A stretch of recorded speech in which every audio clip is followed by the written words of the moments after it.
और VIP party के प्रमुख मुकेश सहनी के पिता जीतन सहनी की हत्या कर दी गई है और हत्या के बाद मानो यहां पर कोहराम सा मचा हुआ है।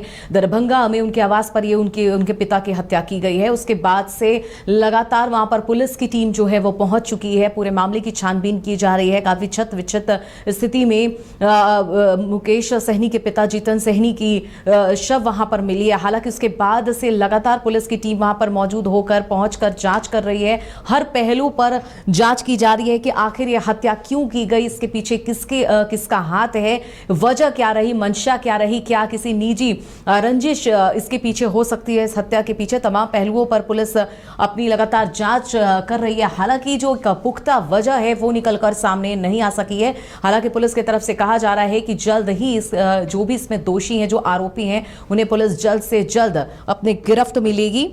हालांकि सूचना मिलने के बाद पुलिस मौके पर पहुंचकर पूरा छानबीन कर रही है। एफएसएल की जो टीम है उन्हें मौके पर बुला लिया गया है।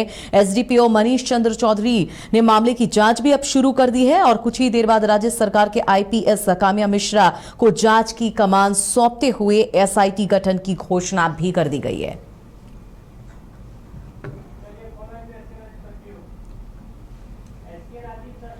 और इस पर ज्यादा जानकारी के लिए हमारे साथ एसके राजीव जुड़े हुए हैं, उनसे सीधा बात करते हैं। एसके राजीव, एक कह सकते हैं कि आज का दिन बिहार के लिए काफी ज्यादा कह सकते हैं शर्मनाक भी हो सकता है, क्योंकि लगातार बिहार में लॉ एंड ऑर्डर पर सवाल उठते रहे हैं और एक बार फिर से एक बड़ी वारदात हो गई। और ये कोई आम आदमी नहीं बल्कि वीआईपी पार्टी के प्रमुख मुकेश सहनी के पिता की निर्मम हत्या कर दी गई है।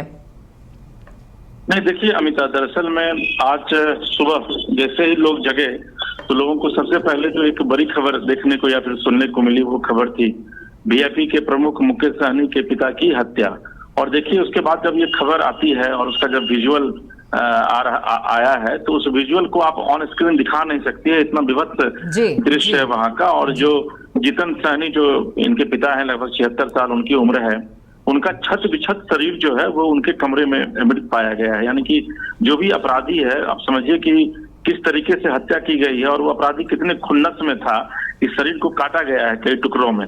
तो निश्चित तौर पर हाई प्रोफाइल ये मर्डर है। और जो सबसे महत्वपूर्ण बात है कि मुकेश सहनी फिलहाल अभी बिहार में है नहीं, वो मुंबई में है। मुंबई से अभी वो अपने जेट से चले हैं और फिर पटना पहुंचेंगे और फिर यहाँ से 4 घंटे में वो दरभंगा पहुंचेंगे। तो मुझे लग रहा है कि देर शाम तक मुकेश सहनी वहां पर पहुंचेंगे। वहां पर तमाम जो पुलिस के बड़े अधिकारी हैं, डीआईजी रैंक के अधिकारी हैं, वो वहां पर पहुंच चुके हैं, कैंप कर रहे हैं। सीएम हाउस से इस पूरे मामले का जो है वो संचालन किया जा रहा है। और सीएम हाउस की तरफ से अभी जो खबर आई है उसमें यह कहा गया है कि इस पूरे मामले में जो डीएसपी है उसको जांच का जिम्मा जो है वो दिया गया है। लेकिन ये एक सवाल है अमिता, जो सवाल लगातार विपक्ष जो पिछले कुछ दिनों से उठा रहा है कि बिहार में लॉ एंड ऑर्डर की स्थिति जो है वो खराब हो चुकी है। और जिस जंगल राज की दुहाई, जिस जंगल राज का हवाला जो विपक्ष सत्ता पक्ष के लोग जो दे रहे हैं, तो अब बिहार जो पूरी तरीके से जंगल राज में खुद तब्दील हो गया। अब अंदाजा लगाइए कि एक पार्टी चीफ है, पूर्व मंत्री रहे हैं मुकेश सहनी, आज की तारीख में बड़ा नाम है उनका बिहार की राजनीति में,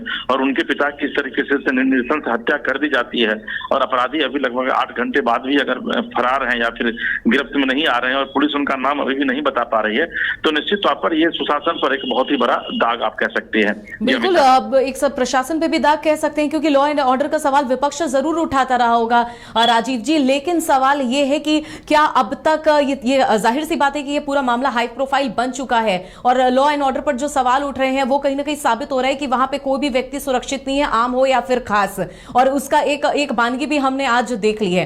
लेकिन राजीव जी, क्या पता चल पा रहा है कि वजह क्या है? कोई निजी रंजिश है या फिर कोई और वजह है इस पूरे हत्या के पीछे? देखिए अमिता, अभी तक पुलिस जो है वो कह रही है कि अपराधी जो भी हो उसकी शीघ्र ही गिरफ्तारी की जाएगी। और ये पुलिस कोई पहली बार नहीं कहती है। जब भी किसी तरीके की कोई बड़ी घटना या छोटी घटना भी होती है तो पुलिस की तरफ से बयान यही आता है कि भाई अपराधी कितना भी बड़ा हो, कितना भी ताकतवर क्यों नहीं हो, लेकिन उसको पुलिस गिरफ्तार कर लेगी। लेकिन आज की जो मुकेश सहनी के पिता की जो ये हत्या है जीतन सहनी की, वो अपने पीछे कई सवाल निश्चित तौर पर खड़े करती है। एक तो सबसे बड़ा सवाल यह है कि एक 76 साल का व्यक्ति, उसकी किसी से क्या दुश्मनी हो सकती है?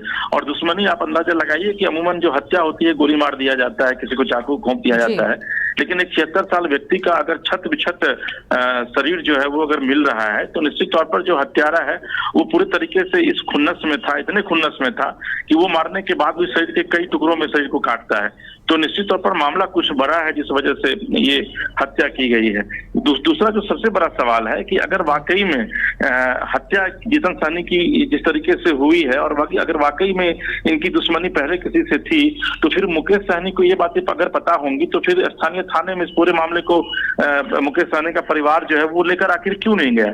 क्योंकि जो पुलिस का कहना है उसके मुताबिक किसी भी तरीके की कोई प्राथमिकी या फिर किसी भी तरीके की का कोई सनहा जो है वो थाने में दर्ज नहीं कराया गया था। तो आखिर हत्या की क्या वजह हो सकती है? यही वजह है कि पुलिस के जो आला अधिकारी है वहां पहुंच चुके हैं और सीएम हाउस से भी प्रेस विज्ञप्ति जारी किया गया जिसमें यह कहा गया है कि हत्या की घोर निंदा मुख्यमंत्री करते हैं और इसमें एक टीम बनाई गई है, जो टीम जो है वो शीघ्र ही जांच करके पूरे मामले का पता लगाएगी और अपराधी कितना भी बड़ा क्यों नहीं हो लेकिन उसकी गिरफ्तारी जल्द से जल्द होगी और वो सलाखों के पीछे होगा। जी अमिता। बिल्कुल, लेकिन राजीव, इस पर पुलिस वहां पर पूरी छानबीन के लिए पुलिस की टीम पहुंच चुकी है। पुलिस की तरफ से क्या प्रतिक्रियाएं आ रही हैं? क्या लग रहा है प्रथम दृष्टया में ये पूरा मामला किससे जोड़कर देखा जा रहा है? पुलिस ने कुछ कहा है इस पर अभी तक?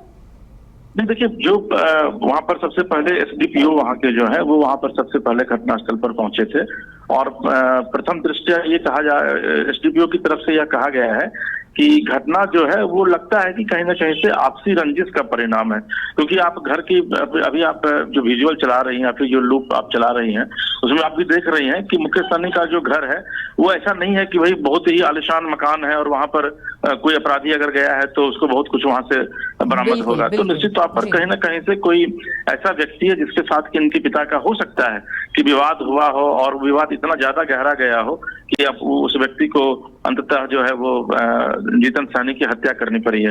हालांकि पुलिस अपने स्तर से पूरी कोशिश कर रही है, सुबह से लगातार वहां पर स्क्वाड डॉग को भी बुलाया गया है, पुलिस लगातार वहां पर मॉनिटर कर रही है, पुलिस की टीम जो है वहां पर सुबह से ही पुलिस की टीम को वहां पर लगाया गया है, एसपी डीआईजी तमाम जो रैंक अधिकारी है वहां पर पहुंच चुके हैं और फिलहाल पूरे मामले की छानबीन की जा रही है। चलिए, नजर बनाए रखिए। बहुत बहुत शुक्रिया इसके राजीव आपका। तो आपको बता दें कि बिहार में लगातार लॉ एंड ऑर्डर पर सवाल उठ रहे हैं और लगातार एक के बाद हर दूसरे दिन इस तरह की घटना जो है सामने आ रही है और इस बार कोई आम और खास की बात नहीं है। अगर बात कर ले तो इस बार अगर अपराधियों के निशाने पर कोई रहा तो वीआईपी पार्टी के प्रमुख मुकेश सहनी के पिता रहे, अकेले घर में थे वो, और बताया जा रहा है कि वजह अभी तक सामने नहीं आई है, लेकिन जिस तरह से हत्या की गई है वो काफी निर्मम तरीके से हत्या की गई है। छत विछत उनके शव उनके घर पे मिले हैं। हालांकि पुलिस की टीम वहां पहुंच चुकी है, लगातार इस पूरे मामले पर जांच की जा रही है। हालांकि पुलिस ने भी इस पर कहा है, बिहार पुलिस ने, कि 8 घंटे में, डीआईजी ने अपनी प्रतिक्रिया देते हुए कहा है कि 8 घंटे के भीतर जो भी इसमें दोषी हैं, आरोपी हैं, वो जल्द पुलिस के गिरफ्त में होंगे। लेकिन सवाल ये कि आखिर ये हत्या किस वजह से की गई होगी, वजह क्या होगी, कौन हो सकते हैं, ये तमाम सवालों का जवाब वहां पर जो लोग हैं, पुलिस हैं, सभी को इसी बात का इंतजार है कि आखिर इसके पीछे की वजह क्या हो सकती है। और इन सबके बीच लगातार ये घटना ने लॉ एंड ऑर्डर पर एक बार फिर से बड़ा सवाल खड़ा कर दिया है। सुबह सूचना मिला कि उनका हत्या कर दिया गया, तो हम लोग senior officer DSP, SP rural और सीनियर एसपी हम लोग आके घटनास्थल को निरीक्षण किए हैं और एफएसएल टीम को हम लोग अभी बुलाए हैं, तुरंत आ जाएगा, और डॉग स्क्वाड भी बुलाए हैं। और जो बाहर फ्रंट गेट जो बंद था, बैक गेट से लोग आके कुछ घटना किया है और हम लोग चिन्हित कर रहे हैं और जो मैनुअल और टेक्निकल इंटेलिजेंस के आधार पर हम लोग चिन्हित करने के लिए प्रयास कर रहे हैं और तुरंत जल्दी से जल्दी उनका हम लोग विद्यमान करेंगे। प्रथम दृष्टया मामला क्या लग रहा है, किस वजह से हुई है?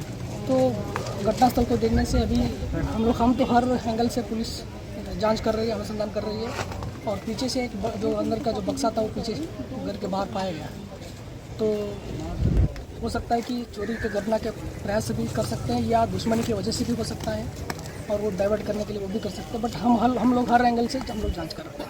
कुछ सामान बरामद किया गया है, मर्डर वेपन वगैरह कुछ भी? अभी तक कोई नहीं है, अभी एफएसएल टीम आ रहा है, उसके बाद कभी सुरक्षित घटनास्थल को सुरक्षित रखा गया है ताकि एफएसएल टीम आके फिंगरप्रिंट और कोई अन्य जो जिस चीज़ मिलता है तो हम लोग उसको कलेक्ट करते हैं, जो अनुसंधान का प्रक्रिया है, तो ये सारा चीज़ किया जाएगा। लास्ट को पोस्टमार्टम भेजा जा रहा है?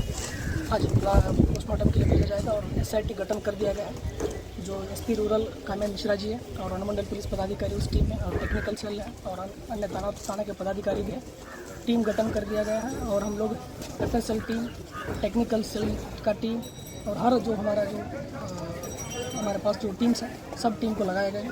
हम लोग सीरियसली इसको काम कर रहे हैं और बहुत ही दुखद घटना है और बहुत सीरियस मैटर है। हम लोग खुद सीरियस है, हम लोग इसको जल्दी से जल्दी उद्धार करें। कितने जगह चाकू से वार किया?